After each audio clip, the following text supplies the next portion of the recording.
अगर आपके घर में बच्चे 18 साल से कम उम्र के हैं, स्कूल जाते हैं, स्कूल जाकर समोसे, vada pav, fries, cold drink और चॉकलेट खाते हैं, तो ये खबर आपके लिए है। महाराष्ट्र सरकार के अंतर्गत आने वाले एफडीए ने तो इतना कड़ा फैसला किया है कि अगर आपके बच्चे का जन्मदिन है तो वो स्कूल में अपने दोस्तों और टीचर्स को चॉकलेट नहीं दे पाएगा।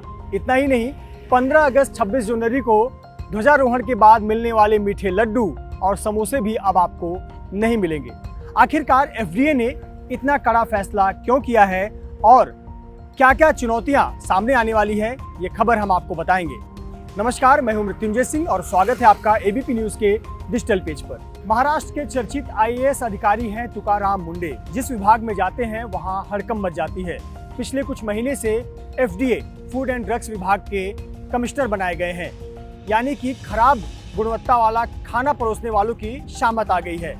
अब तुकाराम मुंडे ने एक बड़े आदेश को लागू करने का निर्णय किया है। ये आदेश तो 2020 में ही लागू हुआ था, लेकिन सख्ती से इसका पालन नहीं हो रहा था। अब आईएएस तुकाराम मुंडे ने साफ निर्देश दिया है कि स्कूल के अंदर और स्कूल के बाहर 50 मीटर के दायरे में बच्चों को HFSS यानी कि high fat, high sugar, high salt वाले खाद्य पदार्थ नहीं मिलेंगे। सरल शब्दों में कहें तो बार बार तेल में इस्तेमाल किए जाने वाला वड़ा पाव, समोसा, तला हुआ खाद्य पदार्थ, chocolate, energy drink, cold drink अब बच्चों को स्कूल और स्कूल के बाहर 50 मीटर के दायरे में उपलब्ध नहीं होगा और जो इसका पालन नहीं करेगा उन पर कार्रवाई की जाएगी। इसके बाद से स्कूलों के बाहर जो खाद्य पदार्थ की दुकानें चलती हैं और स्कूलों के अंदर जो कैंटीन संचालन होता है, इनमें हड़कंप मच गया है। महाराष्ट्र में करीब 1,18,000 स्कूल हैं, जिसमें करीब 2 करोड़ बच्चे पढ़ाई करते हैं।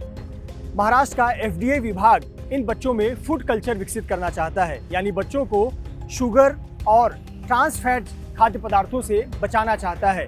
इसीलिए एफडीए के नई गाइडलाइन के मुताबिक ये नियम 22 महीने के बच्चे से लेकर 18 साल तक के छात्रों तक लागू होगा। यानी आंगनवाड़ी या प्ले स्कूल में जाने वाला बच्चा हो या फिर 12वीं क्लास में पढ़ने वाला छात्र, उन सभी को हाई ट्रांस फैट फूड या high sugary food, high salty food या एनर्जी ड्रिंक के नाम पर परोसे जाने वाले ड्रिंक से बच्चों को बचाने के लिए फूड कल्चर विकसित किया जा रहा है।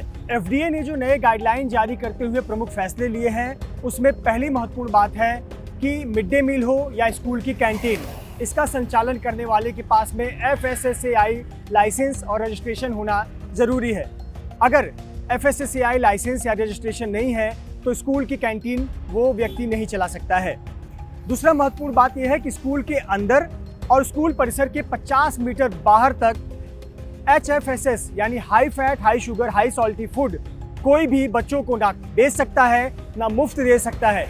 यानी कि बच्चों को ना तो आइसक्रीम मिलेगी, ना चॉकलेट मिलेगा और ना ही तले पकौड़े और भजिए मिलेंगे। तीसरा महत्वपूर्ण फैसला है कि फूड सेफ्टी बोर्ड और सुपरवाइजर की नियुक्ति, यानी हर स्कूल में फूड सेफ्टी डिस्प्ले बोर्ड लगाया जाएगा और इसके अलावा स्कूल में एक व्यक्ति को सुपरवाइजर नियुक्त किया जाएगा, जिसकी जिम्मेदारी होगी सुनिश्चित करना कि बच्चों को अच्छी गुणवत्ता के खाद्य पदार्थ मिल रहे हैं और जो प्रतिबंधित 18 प्रकार के आइटम हैं उस पर पूरी तरह से रोक लगी रहे।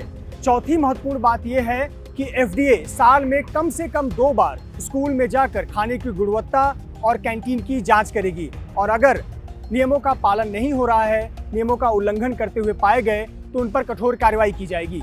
पांचवी महत्वपूर्ण बात है कि आखिरकार बच्चों में ये लागू कैसे किया जाएगा, जिसके लिए एफडीए ने सभी के रोल तय किए हुए हैं।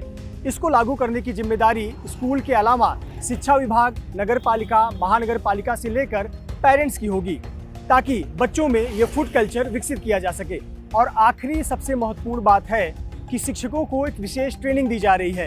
एफडीए द्वारा हर स्कूल के शिक्षकों को ट्रेनिंग दी जा रही है कि आखिरकार फूड सेफ्टी कितना महत्वपूर्ण विषय है, बच्चों को किस प्रकार से अच्छे खाद्य पदार्थ की आदत डालनी है और कैसे उनके विकास में सहयोग देना है। इसके लिए हर स्कूल में बाकायदा ट्रेनिंग दी जा रही है और सुनिश्चित किया जा रहा है कि आने वाले समय में 22 महीने के बच्चे से लेकर 18 साल तक के बच्चों में इस प्रकार का फूड कल्चर विकसित हो और वो high sugar, high salty food से अपने आप को बचा सके। महाराष्ट्र की एफडीए का कहना है कि safe food, safe drugs, safe Maharashtra. इस संकल्पना के साथ एफडीए के अधिकारी तुकाराम मुंडे ने ये नया गाइडलाइन जारी करते हुए सख्ती से पालन करने के निर्देश दिए हैं।